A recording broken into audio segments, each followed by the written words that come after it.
أعوذ بالله من الشيطان الرجيم بسم الله الرحمن الرحيم خذ العفو وأمر بالعرف وأعرض عن الجاهلين وإما ينزغنك من الشيطان نزغ فاستعذ بالله إنه سميع عليم إن الذين اتقوا إذا مسهم طائف من الشيطان تذكروا فإذا هم مبصرون وإخوانهم يمدونهم في الغي ثم لا يقصرون وإذا لم تأتهم بآية قالوا لولا اجتبيتها قل إنما أتبع ما يوحى إلي من ربي هذا بصائر من ربكم وهدى ورحمة لقوم يؤمنون وَإِذَا قُرِئَ الْقُرْآنُ فَاسْتَمِعُوا لَهُ وَأَنصِتُوا لَعَلَّكُمْ تُرْحَمُونَ وَاذْكُرْ رَبَّكَ فِي نَفْسِكَ تَضَرُّعًا وَخِيفَةً وَدُونَ الْجَهْرِ مِنَ الْقَوْلِ بِالْغُدُوِّ وَالْآصَالِ وَلَا تَكُن مِّنَ الْغَافِلِينَ إِنَّ الَّذِينَ عِندَ رَبِّكَ لَا يَسْتَكْبِرُونَ عَنْ عِبَادَتِهِ وَيُسَبِّحُونَهُ وَلَهُ يَسْجُدُونَ۔ گزشتہ جمعہ کو اور گزشتہ تفسیر کے اندر ہمارے سامنے یہ مضمون آیا تھا کہ جو معبودان باطلہ ہیں ان کی اللہ رب العزت کے نزدیک کوئی حیثیت نہیں ہے۔ اب اللہ کے علاوہ جس کو بھی خدائی کا درجہ دیا جائے گا وہ ان کا معبود ان کا ساتھ دینے کے لیے بالکل تیار نہیں ہوگا، چاہے وہ لکڑی کی شکل میں ہو، چاہے وہ پتھر کی شکل میں ہو، چاہے وہ ولی ہو، پیغمبر ہو، بڑے سے بڑا فرشتہ ہو، اگر وہ بھی رہیں گا تو وہ بھی ان کے ساتھ دینے کے لیے تیار نہیں ہوگا۔ اللہ کے علاوہ کو اگر کسی کو بھی خدا مانا جائے گا تو اس کی بات قابل قبول نہیں ہوگی۔ تو ان آیات مقدسہ کے اندر اللہ تعالیٰ فرما رہے ہیں کہ پیارے محمد صلی اللہ علیہ وسلم، آپ نے ان کے سامنے کفر اور شرک کی قباحت کو، کہ کفر کتنا مجبور ہے اور شرک کتنا کمزور اور پھسپھسا ہے، ان تمام باتوں کھول کر ان کے سامنے رکھ دیا۔ جیسے اس سے پہلے آیا تھا، اللہ نے فرمایا کیا ان کے پاس پیر ہے کہ چلنے کی طاقت ہو؟ کیا ان کے پاس آنکھ ہے کہ دیکھنے کی طاقت ہو؟ کیا ان کے ہاتھ ہے کہ جس سے کسی چیز کو پکڑ سکتے ہیں؟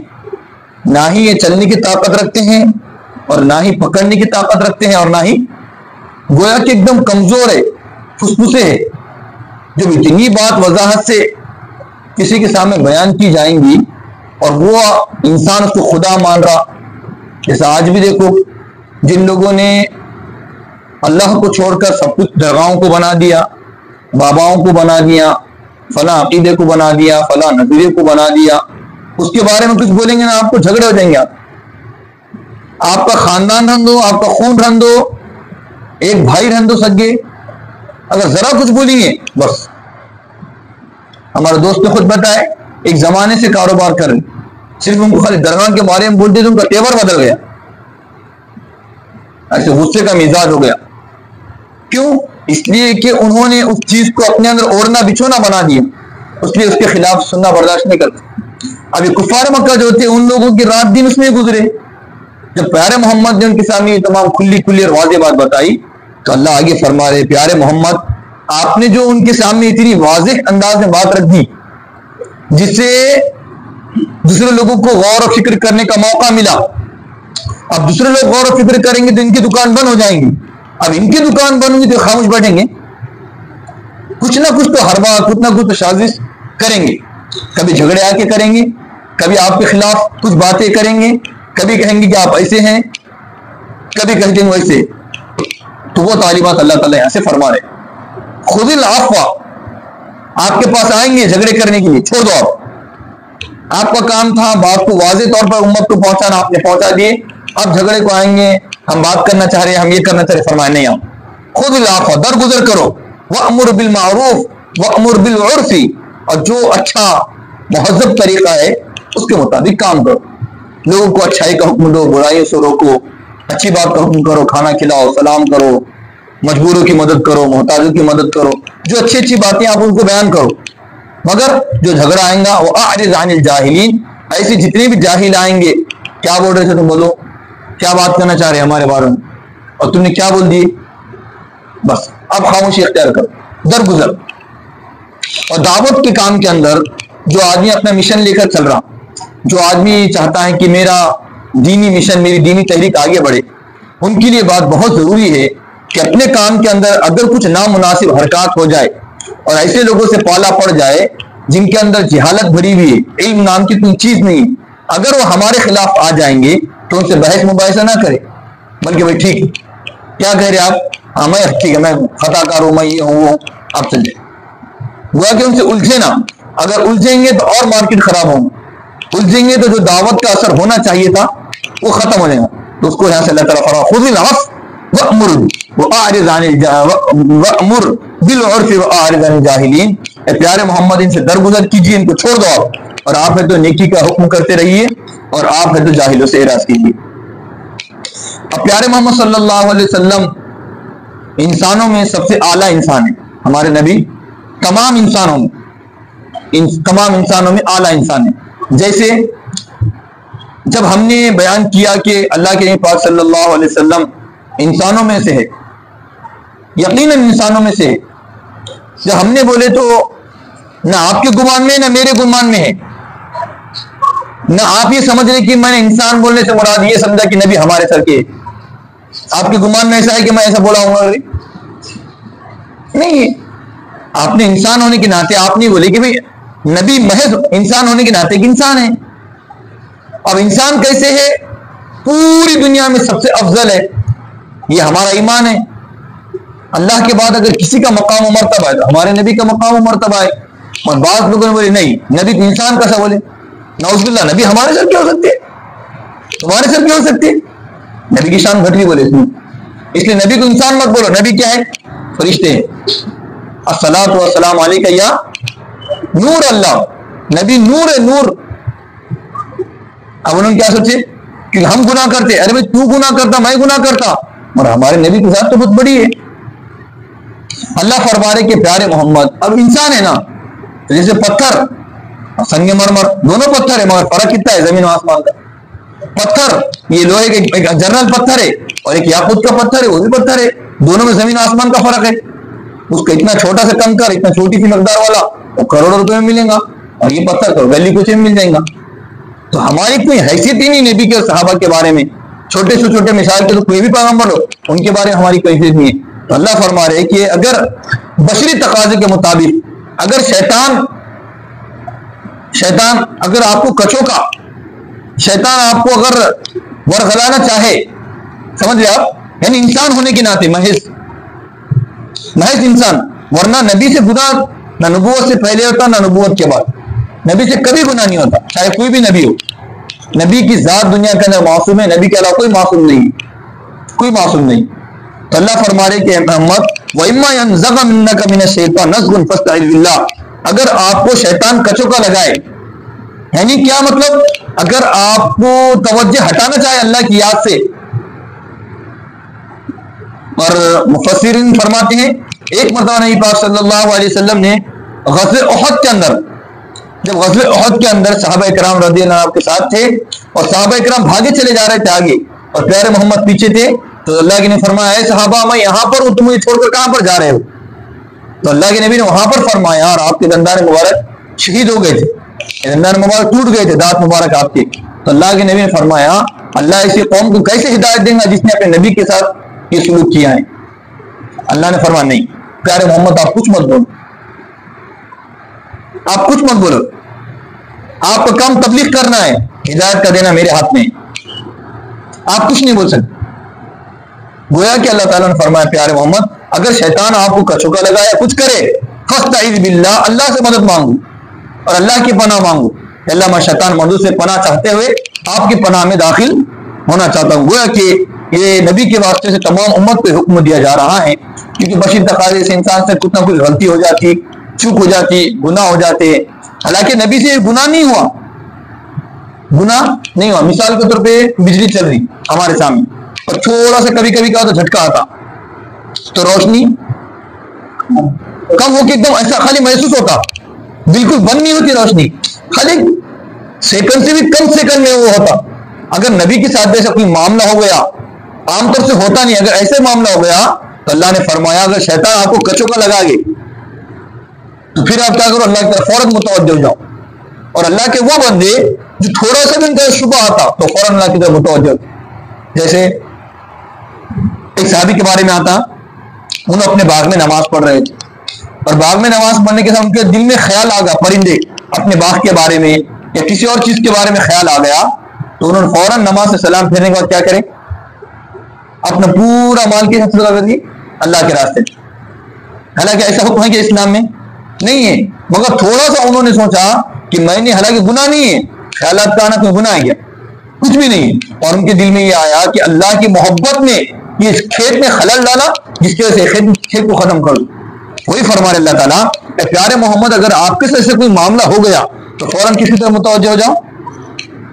تو اس کے نبی کے ذریعے سے ہم کو تمام کو حکم دیا جا رہا کہ اگر شیطان ہم کو کسی معاملے میں بہلائے، پھسلائے، غصے میں آ جائے، زبان سے کچھ بک دے ہم، اور کیا لگا تم نے ایسا کرتے، یا والدین کی شان میں گستاخی، یا ابا کی شان میں گستاخی، یا اور کوئی معاملات ہو جائے ہمارے ساتھ تو فوراً اللہ سے توبہ اور اللہ کی طرف متوجہ ہوئے۔ انہ سمیع علیم، اور اللہ تعالیٰ سننے والا بھی ہے اور دلوں کی باتوں کو جاننے والا بھی ہے۔ علیم، اللہ جاننے والا ہے کہ آپ سے یا مجھ سے کیا ہوا جرم جس سے میں آپ توبہ کر رہے ہیں، اللہ کے سامنے ہے تو عاجزی ان کے ساری کر رہے ہیں، کوئی بات فرما رہے۔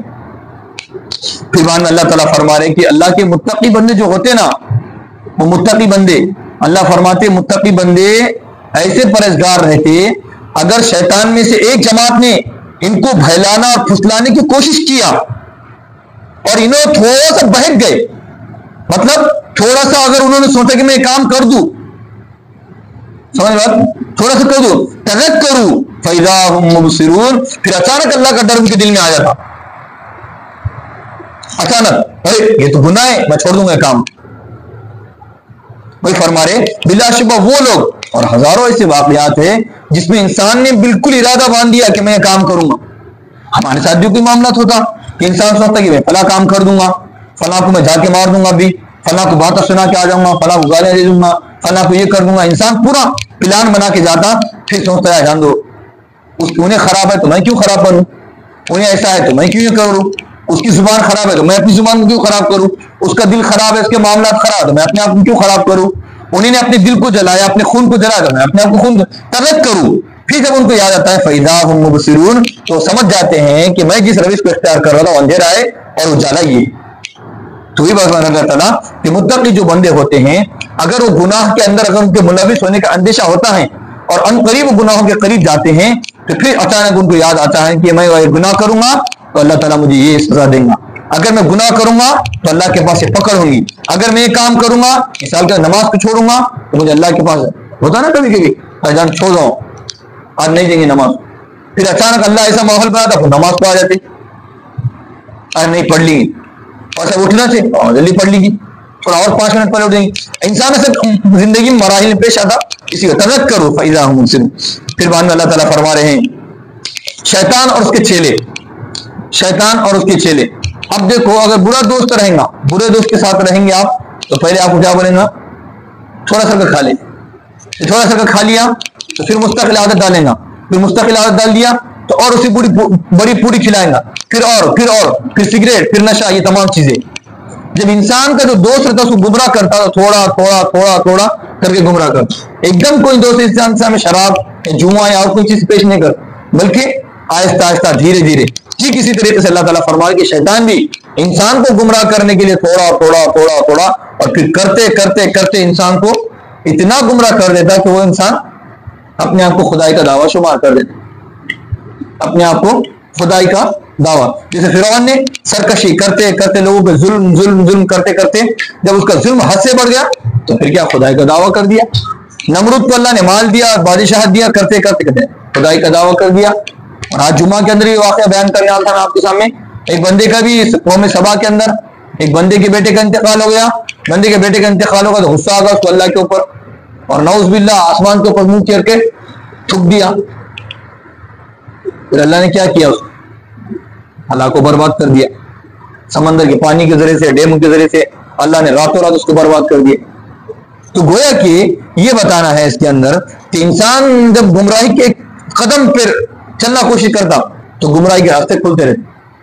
مثال کے طور پر اگر آپ فون کے اندر یا یوٹیوب کے اندر کسی کے اندر ایک اگر گندی چیز کو داخل کریں گے، ایک گانے کو اگر کلک کریں گے یا فوٹو کلک کریں گے تو اس کی پوری فوٹو آنا شروع ہو جائیں گے.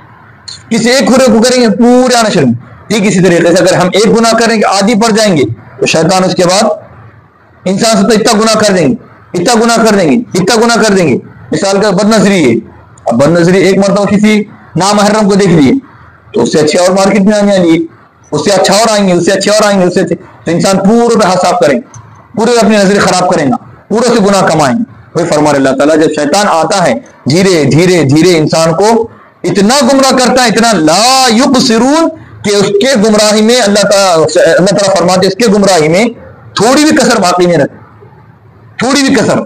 ایسا نہیں کہ انسان بہت زیادہ عذاب کو مستحق اور آپ جہنم میں جا رہا چھوڑ دینا تھا، مگر نہیں، جہنم میں جانا ہے تو نیچے والے جہنم میں جانا ہے. شیطان اس کی کوشش کرتا ہے، صرف جہنم میں جا کر نہیں چھوڑتا. مثال کے طور پر کسی انسان نے کسی کو مارنا ہے تو مار دیتا، خاموش بڑھ جاتا. مثال کے طور پر مارنے کے بعد خاموش بڑھ جائے گا، مگر یہ ماریں گا نہیں، مارنے کے بعد اس کو بوٹیاں بوٹیاں بنائیں گا، پیس پیس بنائیں گا اور گھر پہ پارسل بھیجیں گا. بعض انسان ایسے بھی ہوتے. بعض انسان ہمارے خدا کابر حضرت کیا ہے وہ بہادر شاہ ظفر رحمۃ اللہ علیہ کے بارے میں مارنے کے بعد ان کا پیس بنا کے ان کا اولاد کے سامنے پیش کیا گیا. تو یہ فرما اللہ تعالیٰ انسان جب گمراہ کرتا ہے تو مکمل گمراہ کرنے کی پوری پوری کوشش کرتا. پھر بعد میں یہ معاملہ ہوا تھا ہمارے نبی پاک صلی اللہ علیہ وسلم کا ایک خاندانی فرد تھا، غالباً آپ کے خالہ کا یا پھپھوزاد بھائی تھا. پھپھوزاد آپ کا بھائی تھا ایک، اور وہ بڑا خیر خواہ تھا. آپ کے ساتھ ہمدردی، آپ کا تعاون کرنا، آپ کا ساتھ دینا. اسلام نہیں لایا تھا. تو ایک مرتبہ پورے گنڈے آئے ہمارے نبی کے پاس، ابو جہل یا کوئی زمانے کی جتنی بھی ہے وہ آئے. فرمایا کہ محمد ہاں ایمان لے کر آتے، ایسا کرو آپ ہے تو تھوڑا پہاڑوں کو سرکاؤ یہاں سے. اگر پہاڑ نہیں سرکاتے تو نہر جاری کرو، اگر نہر جاری نہیں کرتے تو یہاں پر کھیتی کا انتظام کرو، اگر وہ بھی نہیں کرتے تو آسمان سے فرشتے کو بلاؤ. آپ بولتے نا ہمارے پاس فرشتے آتے تو آسمان سے فرشتہ بلاؤ. آپ یہ کہتے نا کہ اللہ نے بھی کوئی اختیار، اللہ تعالیٰ نے تو مجھے اختیار کیا، اللہ نے مجھے پسند کیا ہے تو آپ ایسا کرو. یہ فرمائش مطالبہ کرنے لگے. اور جو آپ کا پھپھوزاد بھائی تھا وہ سب چیزیں دیکھ رہا تھا. تو اللہ کے نے فرمایا کہ دیکھو بھائی، جو آپ لوگ کہہ رہے ہیں یہ میرے اختیار میں نہیں ہے. میں خدا نہیں ہوں، میں کون ہوں؟ بندہ ہوں. میں خود اللہ کا محتاج ہوں. اللہ جو مجھے دے دیں گا میں آپ کو دوں گا، میرے اختیار میں کچھ بھی نہیں. تو جیسے آپ نے بات فرمائی تو ہنگامہ کھڑا ہوگا پورا. ابھی تو بات کہہ رہے تھے کہ آسمان پر گیا، ابھی یہ کہہ رہے تھے یہ ہوا یہ ہوا یہ ہوا. ہم کیا مطالبہ کر رہے بھائی؟ چھوٹا ایک فرشتے کو بلاؤ، خالی بتاؤ ہم کو، تھوڑا پہاڑ سرکا کے بتاؤ، یہ کر کے بتاؤ، وہ کر کے بتاؤ، اور نہیں تو نہیں یہ کر کے بتاؤ. اللہ کے فرمان میرے ہاتھ میں کچھ نہیں ہے. آپ بولیں گے اور میں کر دوں گا، یہ کوئی جادو کی چھڑی نہیں ہے، اور یہ کوئی ڈرامہ نہیں ہے، یہ مذاق نہیں ہے، کہانت نہیں ہے، اور یہ تو جادوگری نہیں ہے.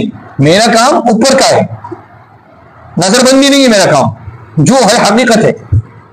جب یہ معاملہ پھپھوزاد بھائی نے دیکھا تو وہ آیا ہمارے نبی کی خدمت اور کہا کہ آپ کے قوم نے حجت کو تمام کر دیا.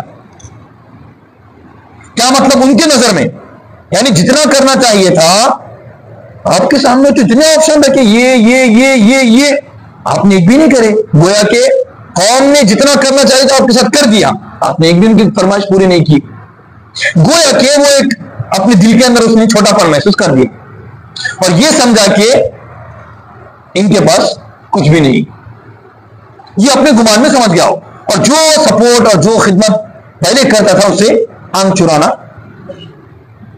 تو اللہ کے نبی کو بہت افسوس ہوا، اب دل ظاہر سی بات ہے عام طور سے ایک بشری تقاضا ہے، تو اللہ کے نبی کو تھوڑا دل یہ ہوا، تو اللہ نے فرمایا محمد آپ کو ان کا اسلام نہیں لانا، اعراض کرنا آپ کو مشکل معلوم ہو رہا،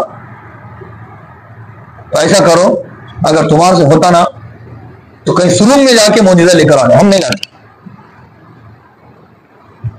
ہم آپ کے ساتھ، آپ جو کرنا ہے کر کے بتاؤ، پھر آپ دیکھیں یا سمندر میں کود جاؤ یا آسمان میں یا زمین میں، آپ پھر کر کے بتاؤ، مگر ہمارا ضابطہ ہمارا قاعدہ ہم کو جب بھیجنے کا ہم بھیجیں گے، بس ان کے بولنے پر ہم گرم ہوں گے، یہ ہمارا نظام نہیں۔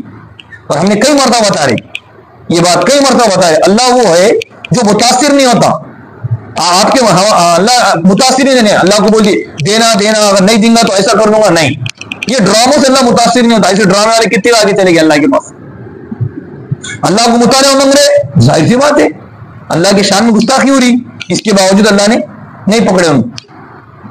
وہی فرمایا پیارے محمد یہ ہمارے اختیار میں ہے، اگر آپ کو برا لگ رہا ہے، آپ کو اگر یہ محسوس ہو رہا تنگی، برا تو نہیں اللہ معاف کرے، آپ کو اگر دل میں تنگی محسوس ہو رہی تو پھر اے محمد لے کر آؤ، دیکھیں گے آپ، اور نبی اللہ کے آگے چل سکتے؟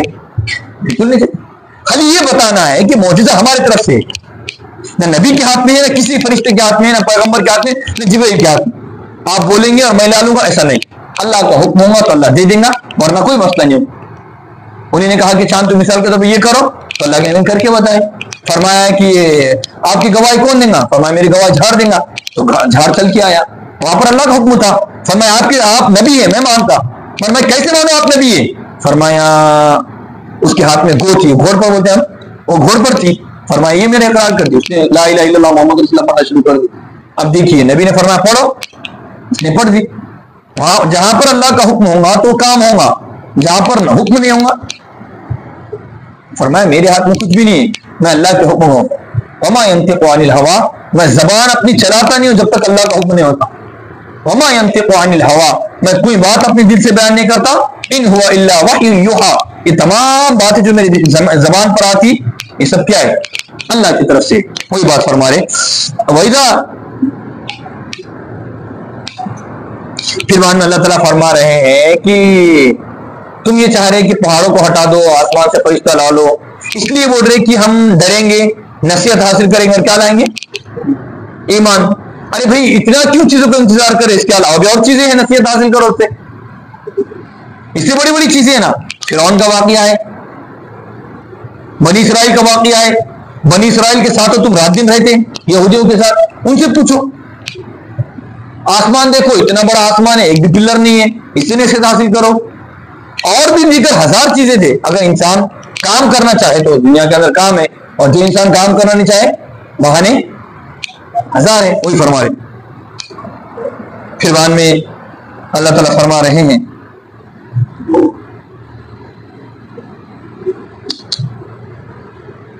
قرآن سے فائدہ اٹھانے کے دو طریقے ہیں، اس قرآن سے وہ لوگ فائدہ اٹھاتے ہیں اور اپنی زندگی بدلتے ہیں جو قرآن مقدس کو غور سے سنتے ہیں، کیا کرتے ہیں؟ غور سے سنتے ہیں، اور سننے کے ساتھ ساتھ خاموش بھی بیٹھتے ہیں۔ ایک ہے غور سے سننا اور دوسرا خاموش بھی بیٹھنا، یہ اصل چیز ہے۔ غور سے انسان سنتا تو صحیح مگر خاموش نہیں بیٹھتا، ہاں تم بولتے رہو میں ادھر چلتے رہو، ہاں بولنا، انسان کام بھی کرتا ہے، ایسا ہوتا نا عام طور سے۔ تو اللہ فرما رہے قرآن سے اگر مکمل فائدہ اٹھانا چاہتے ہو تو قرآن کو غور سے بھی سنو اور خاموش بیٹھو۔ جب قرآن پڑھا جا رہا ہے تو خاموشی اختیار کرو، انصتو، انصتا ینصت میں خاموش، استماع استماع میں غور سے سننا نہیں صرف بلکہ غور سے سننا، جسے ہاں بولو کان لگا کے بولتے ہیں عام طور سے، غور سے سننا۔ استمعوا، اللہ فرما رہے کہ جب قرآن پڑھا جائے تو غور سے سنو اور خاموش ہو، کیکو لعلکم ترحمون، جو آدمی غور سے سنے گا خاموش بیٹھے گا اللہ اس پہ رحم کر دے گا۔ اسی وجہ سے ہمارے ائمہ فرماتے ہیں کہ جب فرض نماز پڑھی جائے، پڑھی جائے، اگر امام پڑھا رہا ہو، مقتدی حضرات پیچھے پڑھ رہے ہو، تو ہمارے ائمہ فرماتے ہیں کہ مقتدی پیچھے امام کے نہیں پڑھے گا. سمجھ میری بات؟ اگر امام نے قراءت شروع کر دیا، امام نماز پڑھا رہا ہے اور مقتدی پیچھے پڑھ رہا ہے، تو اب میرے اور آپ کے لیے ضروری ہے کہ کیا کرنا ہے؟ اگر وہ زور سے پڑھ رہا ہے، زور سے کون سی نماز ہے؟ فجر، مغرب، عشاء، ان 3 نمازوں کے اندر غور سے سننا ہے امام صاحب کیا فرما رہے. قل هو اللہ احد، تو آپ کا کام کیا ہے؟ اس کو دھیان لگا کر سننا ہے کیا پڑھ رہے ہوں. الحمدللہ رب العالمین، تو اسے غور سے سننا ہے. اور ظہر اور عصر جس میں امام صاحب بالکل زور سے نہیں پڑھتے، تو اس میں کیا کرنا ہے؟ آواز آ رہی ہے آپ کو؟ نہیں، انصتو، آواز نہیں آ رہی، پھر بھی کیا کرنا ہے؟ خاموش بیٹھنا ہے. سمجھ میری بات؟ بھائی ہماری آپ کے پاس آواز پہنچو کہ مت پہنچو، اور آپ لوگ پیچھے کے شور مت کرو، بولتے نا عام طور سے. بھائی جہاں تک آواز پہنچ رہی ٹھیک ہے، اور جن کو آواز نہیں پہنچ رہی وہ لوگ کیا کرے؟ دھنگانے کرے، باتیں کرنا شروع کر دے. بلکہ پھر بھی وہ کیا کرے؟ ڈسپلن کا ماحول اس کو برقرار رکھے، خاموشی اختیار کرے. وہی فرما رہے اللہ تعالیٰ. تو ہمارے علماء فرماتے ہیں، جو لوگ کہتے ہیں نا کہ امام دیکھیں گے بعض دعا جیسے میں الحمدللہ رب الرحمن الرحیم مالک یوم الدین ایاک نعبد، دیکھیں گے نہیں دیکھیں آپ نے وہاں پہ. تو عام طور سے ماحول بن پڑا، امام صاحب بھی پڑھ رہے اور مقتدی بھی پڑھ رہا. تو فرمایا ہمارے علماء اسی آیت سے استدلال کیا، اگر امام نماز پڑھا رہا فرض نماز کے اندر، ہم کو کچھ بھی نہیں پڑھنا ہے. اب ہمارے سامنے وہ حدیث پیش کرتے ہیں، اللہ کے نبی نے فرمایا لا صلاۃ لمن لم یقرأ بفاتحۃ الکتاب، جس نے سورہ فاتحہ نہیں پڑھا اس کی نماز نہیں ہوتی. یہ حدیث ہے، جس نے سورہ فاتحہ نہیں پڑھا اس کی نماز نہیں ہوتی. ہمارے علماء فرماتے ہیں اس قرآن کی آیت کا تعلق ہے امام کے ساتھ، اور وہ نماز کا تعلق ہے انفرادی اعمال میں. انفرادی نماز جیسے فرض نماز چھوٹ گئی تو آپ انفرادی پڑھ رہے، سورہ فاتحہ پڑھنا ضروری ہے. سنت پڑھ رہے، سورہ فاتحہ پڑھنا ضروری ہے. واجب پڑھ رہے، سورہ فاتحہ پڑھنا ضروری ہے. کون سی بھی نماز پڑھو آپ کیا پڑھنا ضروری ہے؟ سورہ فاتحہ. کچھ بول رہے؟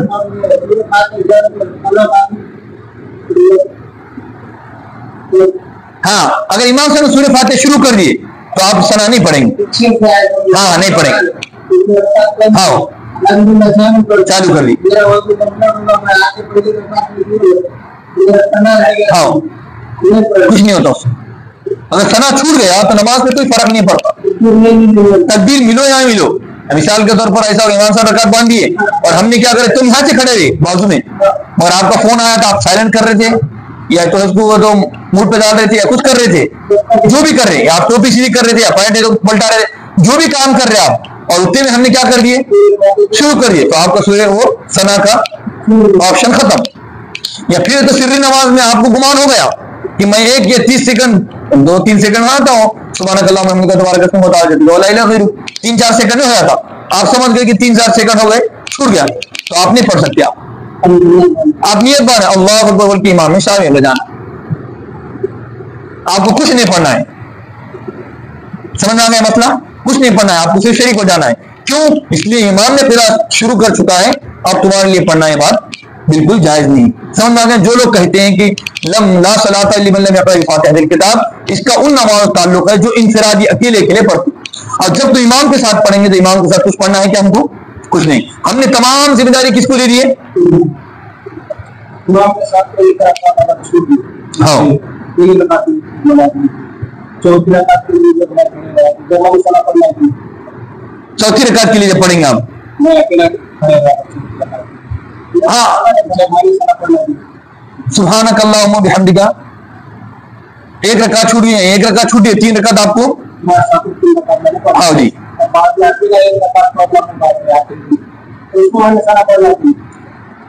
وہ مسئلے کو میں دیکھتا ہوں پھر آپ سے بیان کرتا ہوں. نہیں میرے کو لگ رہا پڑھ سکتے ہیں، ہاں پڑھ سکتے ایسا لگ رہا، پھر بھی ایک بار مسئلے کو دیکھ کر آپ کو میں اس کا جواب دوں گا. میرے ذہن میں ابھی مسئلہ پہلی بار میں مسئلہ سنا. مثال کے طور پر امام سے 3 رکعت مل گئی، ظہر کی ملی، عصر کی مل گئی، یا عشاء کی مل گئی، 1 رکعت چھوٹ گئی، تو اب جب ہم کھڑے ہوں گے تو اس میں ثنا پڑھیں گے یا نہیں پڑھیں گے؟ یہ بات میں ہمارے سامنے پہلی بار مسئلہ ہے، اس کو میں آپ کو پڑھتے ہیں تو اس کو مسئلے کو دیکھ کر میں آپ سے بیان کرتا ہوں. تو ہمارے علماء فرماتے ہیں کہ یہ جو تعلق، یہ جو آیت کریمہ نازل ہوئی، مفسرین فرماتے ہیں کہ یہ جو آیت مقدسہ نازل ہوئی ہیں فرض نماز کے ساتھ ہے. یعنی فرض نماز کے اندر مختلف کیا کرنا ہے؟ خاموشی اختیار کرنا ہے، وہی بات فرما رہے ہیں. اور وہ جو حدیث ہے جو ہم نے بتایا نا، اللہ صلی اللہ علیہ وسلم، اس کا تعلق کس سے؟ وَاذْكُرْ رَبَّكَ فِي نَفْسِكَ تَضَرُّعًا وَخِيفَةً وَدُونَ الْجَهْرِ مِنَ الْقَوْلِ بِالْغُدُوِّ وَالْآصَالِ وَلَا تَكُن مِنَ الْغَافِلِينَ. اور اے پیارے محمد، آپ اپنے رب کا ذکر کیجئے اپنے دل کے اندر. اے پیارے محمد، اپنے رب کا ذکر کیجئے اپنی ذات کے اندر، اپنے دل کے اندر، تضرعا، گر گڑاتے ہوئے، یعنی ڈرتے ہوئے، یا اللہ، عاجزی سے. وخیفہ، خیفہ یعنی چپکے سے، ضرورت نہیں اللہ، ایسا ضرورت نہیں، بلکہ ہم جس اللہ کو سنا رہے وہ ہمارا اللہ کیسا ہے؟ بہرا نہیں ہے. وخیفہ، حضرت ابوبکر رضی اللہ عنہ، حضرت عمر، حضرت ابوبکر جو تھے وہ ایسا پڑھتے تھے. مثال کے طور پہ ایک مثال سمجھانے کی، یہاں ان کی شان الگ ہے. ایسے مثال کے طور پر تھوڑے آہستہ پڑھتے تھے، مطلب ایسے مثال اما یتساءلون عن النبأ العظیم ایسا پڑھتے تھے. اور حضرت عمر اما یتساءلون عن النبأ العظیم الذی هم فیہ، زور سے پڑھتے تھے. فرمایا اللہ کے نبی نے پھر کیا مسئلہ ہے؟ آپ ہے تو تھوڑا دھیما پڑھتے ہیں تو تیز پڑھتے. فرمایا کہ حکم کا، یا رسول اللہ میں اللہ کے لیے پڑھ رہا ہوں اور وہ میرا اللہ ایسا ہے جو بہرا نہیں ہے، وہ تو دلوں کو بھید کو سننے والا ہے. اور حضرت عمر سے کہا گیا، فرمایا یا رسول اللہ جو لوگ نہیں اٹھے ان کو اٹھا رہا ہوں. ان کا الگ مزاج تھا.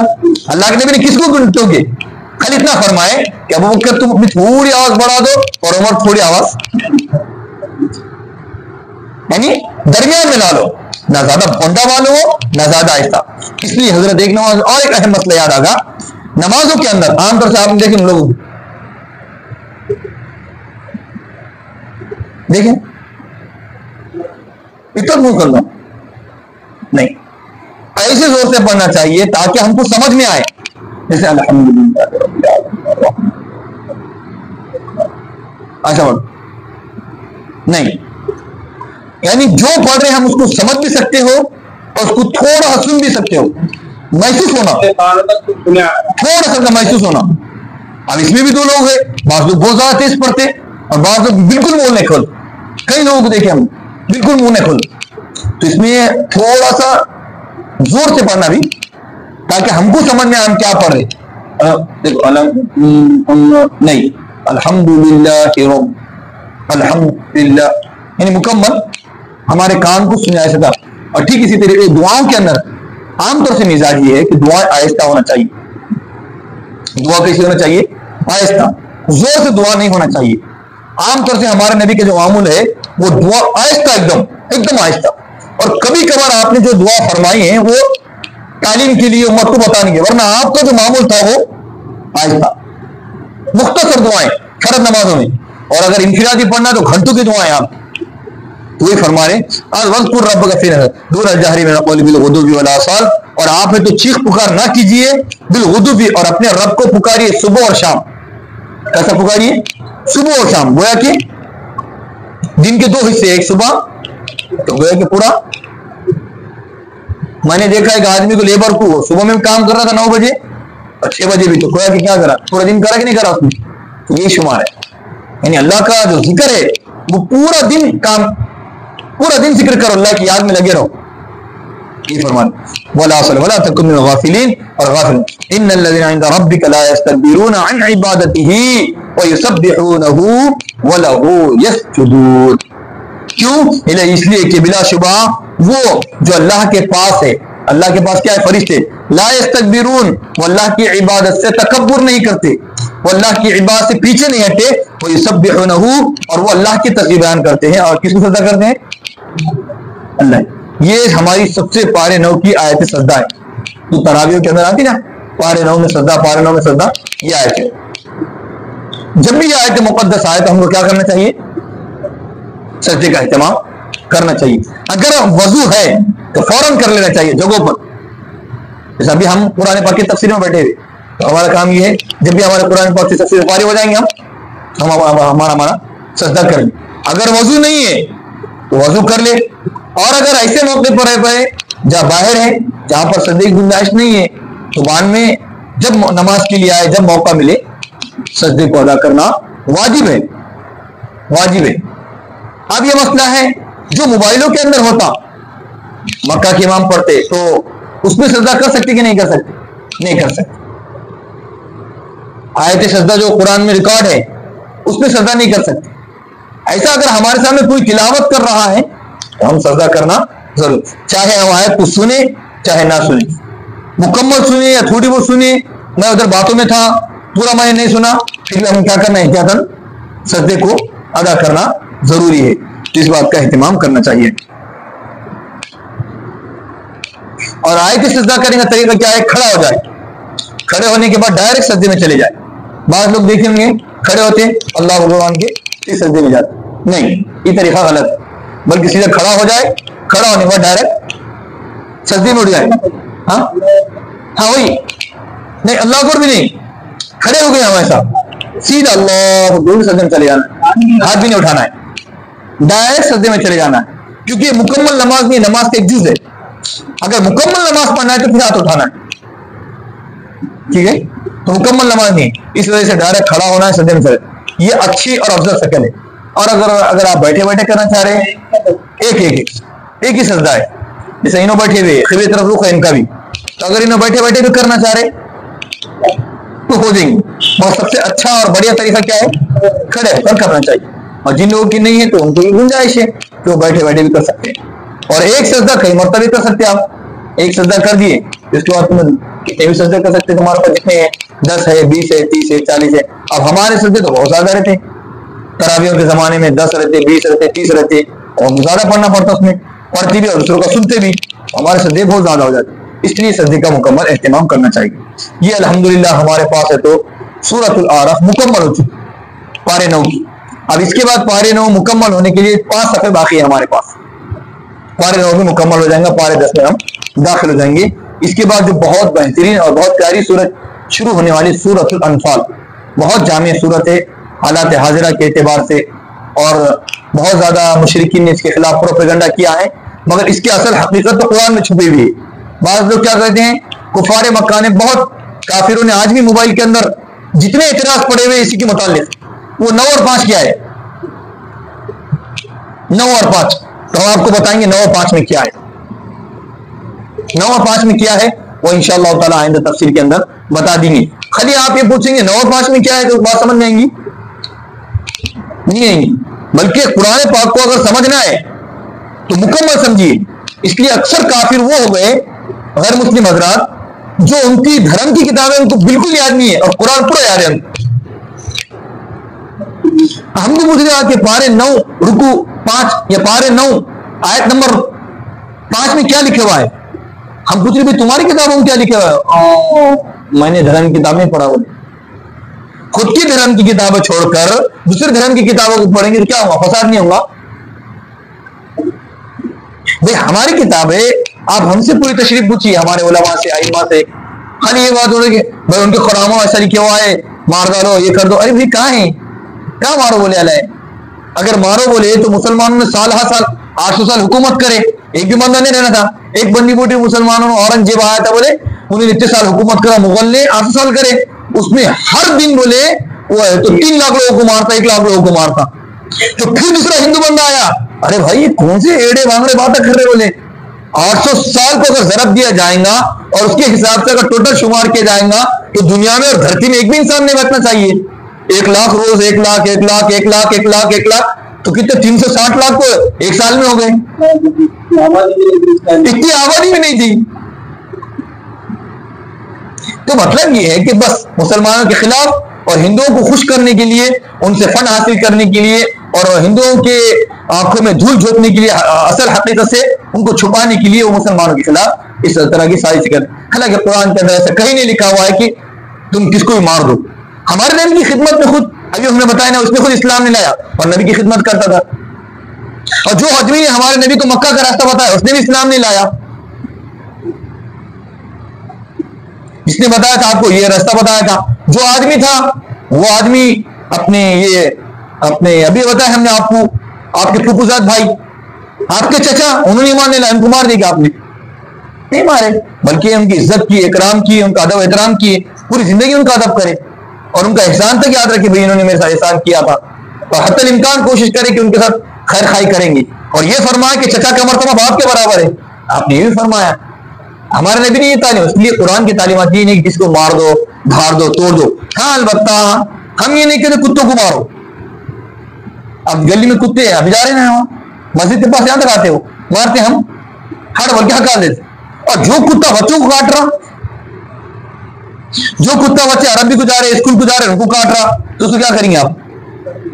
ماریں گے نہیں ماریں گے؟ پھر آپ تو ہم یہ بولتے جو انسان بولے ہو گئے، کتے کے پن کے اثر ہو گئے اور انسانیت کے دشمن ہو گئے، تو اس کو مارنے کا اسلام کو دیتے. ایسے آدمیوں کو جو انسانیت کے دشمن ہے، جو انسانیت کے ساتھ ظلم کر رہے، جو ان کے اوپر ہے تو ان کے مالوں کو ہڑپ کر رہے، چوریاں کر رہے، ڈکیٹی ڈال رہے، اور راستوں میں ہے تو مال لوٹ رہے غریبوں کا، تو پھر تو اس کو تو حکومت بھی بولتی ہے ایسے بدی میں مارو، اور حکومت بھی کہتی ہے ان کا شاید میں جیل میں ڈالو. وہی اسلام کے تمام چیزیں اس کے اندر آپ کے سامنے آئیں. خود امر بالعرف وعرض عن الجاہلین، اے پیارے محمد اگر وہ آپ کے سامنے آیا بحث مباحثہ کرنے لگے، ان کو چھوڑ دیجیے اور آپ اچھائی کا حکم کرتے رہیے اور جاہلوں سے آپ کنارہ کریں. وَإِمَّا يَنزَغَكَ، اور آپ کو اگر شیطان کچوں کا لگائے تو آپ اللہ کی پناہ کو طلب کیجیے. بلا شبہ اللہ تعالیٰ سننے والا ہے، جاننے والا ہے. اور بلا شبہ وہ لوگ جو اللہ تعالیٰ سے تقوی اختیار کرتے ہیں، جب ان کو شیطان کی جماعت چھو لیتی ہے، پھر ان کو یاد آتا ہے ارے یہ تو گناہ کا کام ہے، فَإِذَا هُمْ مُبْصِرُونَ، اچانک ہٹ جاتے ہیں اور ایمان کی روشنی ان کے اندر منور ہو جاتی ہے. اور وہ ان کے یعنی وہ جو شیطان کے چیلے جو گمراہ کرتے ہیں، ہمارے دوستاں اور ٹکار دوستاں، وہ شیطان کے بھائی ہے، وہ یہ بات کی کوشش کرتے ہیں کہ انسان کو پورا کا پورا گمراہ کر دے، اور اتنا گمراہ کر دے ثم لا يقصرون، کہ ذرہ برابر انسان ہے تو نجات حاصل نہ کرے، ذرہ برابر کوتاہی نہیں کرتے بلکہ گمراہی میں مکمل خوش ہے. وَإِذَا لَمْ تَأْتِهِمْ بِآيَةٍ قَالُوا لَوْلَا اجْتَبَيْتَهَا، اور جب وہ آپ کے پاس آتے ہیں کہ آپ ہمارے مطالبے کے مطابق کیوں آیت نہیں لے کے آتے، ہم آپ سے کہہ رہے کہ یہ کرو یہ کرو یہ کرو، آپ کیوں نہیں کر رہے، تو کہہ دو قالوا لولا جنم، کہ ان لوگوں نے کہا کہ کیوں نہیں آپ ان آیت کو اور ان کرامت کو نہیں کرتے جس کا ہم کرنے کا حکم دے رہے ہیں. کہہ دیجیے بلا شبہ میں اتباع کرتا ہوں اس چیز کی جو میرے رب کی طرف سے نازل ہوتی ہے، جیسا مجھے حکم ہوگا میں ویسا کروں گا. ہذا بصائر، اگر نصیحت حاصل کرنا ہے تو تمہارے رب کی جانب سے بہت سی نصیحتیں ہیں، اور یہ قرآن ہدایت ہے ایسے قوم کے لیے جو یقین ہے. اور جب تمہارے سامنے قرآن مقدس پڑھا جائے تو غور سے سنو اور خاموشی اختیار کرو. کیوں؟ اس لیے کہ اللہ تعالیٰ تم پر کیا کرے گا؟ رحم فرمائیں. وَاذْكُرْ رَبَّكَ، اور آپ اپنے رب کا ذکر کیجیے اپنے دل کے اندر. کیسے؟ ڈرتے ہوئے اور چپکے سے، نہ کہ دون الجار، الٹا پکارا مت کرو، الٹا پکارا مت کرو. اس عام طور سے آپ تو بعض مساجد میں عام معمول چل پڑا زور زور سے دعائیں کرنے کا. دیکھیں نا، ربنا آتنا فی الدنیا حسنہ وفی الآخرۃ، پوری زندگی ایک ہی دعا ہے. ایک امام صاحب دعا کر رہے تھے ربنا هب لنا من ازواجنا وذرياتنا قرۃ اعین واجعلنا للمتقین اماما.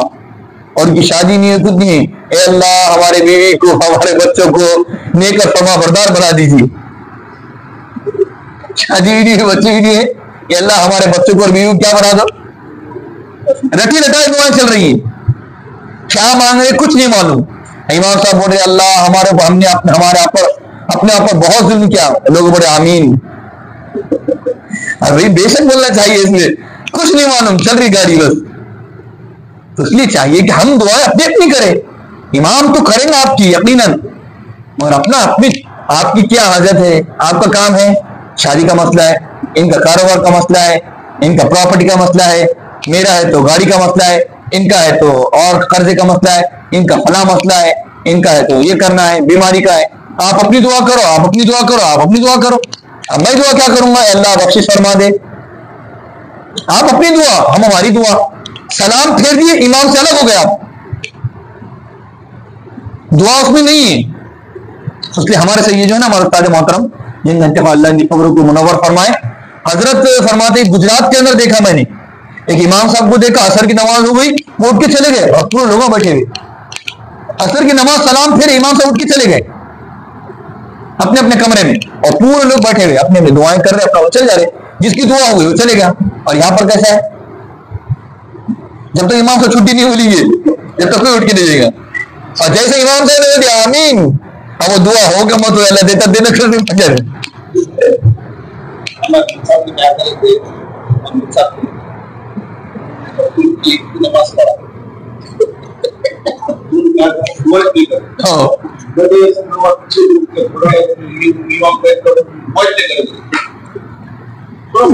کرنے کی تمہاری کیا بول رہی ہے؟ کی نماز ہے بولے تو فرض نماز کی فرض نماز کی دعا کرتے تھے اور آج کل کو کیا کرے اگر عید کی نماز پڑھے اس کو کچھ نہیں بولا جیسا سلام دے کے کھڑ رہے ہیں پورا مجمع بیٹھے ہوگا اور لوگ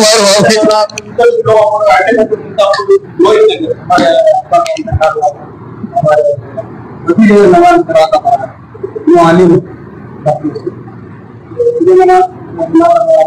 کرا سب کچھ کہ ہمارے نماز جنازہ پڑھا دعا نہیں کرا. اصل مسئلہ یہ ہے کہ نماز جنازہ خود ایک دعا ہے. اللہ کے نبی نے پاک صلی اللہ علیہ وسلم نے فرمایا تھا جب آپ نے دفن کر دیے تو اللہ نے فرمایا کہ بھائی اپنے بھائی کی مغفرت کی دعا کرو. یہ فرمایا اپنے بھائی کے مغفرت کے واسطے اور سوال جواب جو پوچھا جائے گا اس میں وہ ثابت قدم رہنا اس کے واسطے دعا کرو. تو ہر بندے کا کام یہ ہے کہ وہ دعائیں کرے. ہر بندے کا کام یہ اے اللہ میرا بیٹا ہے, یا اللہ میرا بھائی ہے, یا اللہ میرا ابا ہے, یا اللہ میری بیوی ہے, یا اللہ میری بچی ہے. سب کے الگ الگ رشتے ہیں. ہمیں بولے اللہ اس کی مغفرت کر دے, سب آمین. میرا کوئی ہے کیا ہو بیوی نہیں ہے, آپ کا ہے وہ, آپ دعا کرو. اللہ نے فرمایا تمہارا بھائی ہے اس کے واسطے دعا کرو. اب ہر بندہ آپ کو زیادہ محبت ہے, میرے کو کہاں سے محبت ہے؟ ہو میں تو بندہ کبھی کبھی دیکھا ہے بندے کو, میں تو تڑپوں گا اس کے واسطے. آپ کی بیٹی, آپ کا بیٹا, آپ کے فلاں ہے, آپ کو درد ہو, فلاں کا جگری دوست ہے, تو وہ جو دعا کریں گے تڑپ کے, میں کر سکتا ہوں ایسا؟ وہ ہے تڑپ توجہ. وہی فرمان اللہ تعالیٰ اے پیارے محمد رو کے دعا کرو.